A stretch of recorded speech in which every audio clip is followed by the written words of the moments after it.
qu'on ne m'empêchera pas de continuer à dire ce qui est une vérité. Voilà, être une femme ou être un homme, c'est une réalité biologique, que ça plaise ou non. Les chromosomes XX ou XY sont indépassables. Alors, que ça plaise ou non. Là, on ne parle pas d'une opinion, on parle d'un délit. La transphobie n'est pas une opinion, c'est un délit. Et moi, ce que je déplore devant cette affaire, c'est en l'occurrence d'avoir accordé un prix qui aurait dû être réservé à une femme, à un homme. Transgenre qu'il soit, ça n'est pas le sujet. Donc pour moi, à travers cela, c'est l'effacement qui a opéré sa transition et qui a obtenu son changement d'état civil devant la justice. On ne sera pas d'accord là-dessus. Et moi, ce qui m'inquiète, il ne s'agit pas d'être d'accord. Mais si, il s'agit de respecter la loi. Madame, si je vous dis aujourd'hui que j'ai 65 ans, que je fais une opération de chirurgie esthétique pour avoir des rides, que je fais changer à l'état civil cet âge, que je vous impose d'y croire et de le dire sous peine d'être condamné pour agophobie, est-ce que pour autant cela est une vérité? Est-ce que j'ai véritablement 65 ans?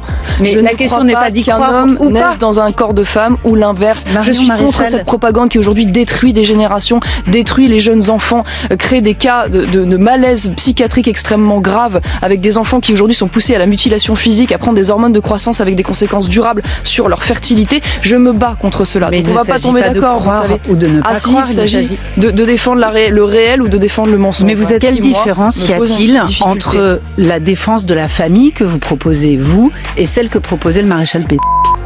Qu'est-ce que c'est que cette question? Vous voyez, quand j'entends cette question, non, c'est une question. Quand j'entends cette question, je me rappelle pourquoi j'ai envie de privatiser l'audiovisuel public. Vous voyez, ça c'est encore une autre question. Et faire 4 milliards d'économies aux Français, parce que cette question est tellement dingue, voilà, que je n'y répondrai même pas. Voilà, elle est bête, elle est dingue, elle est outrancière. Voilà, proposer une défense de la famille française et de la famille chrétienne. Ah oui, alors parce que excusez-moi, c'est mal de défendre la paternité, la maternité, la dignité des femmes, et vous faites un parallèle avec Pétain. Vous êtes mais n'importe quoi, excusez-moi. Est-ce que la société a évolué depuis passer à la question suivante. Cette époque-là ou pas passer à la question suivante. Simplement.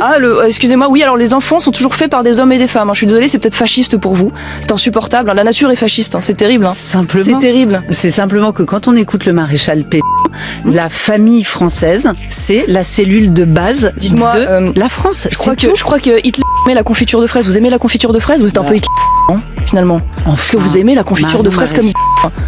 C'est moyen, non? Bon, je vous pose une question sur le RN, mais vraiment, ni la conférence, franchement, ni ça la me dérange. confiture de fraises. En plus, vous répondez pas, ça me dérange.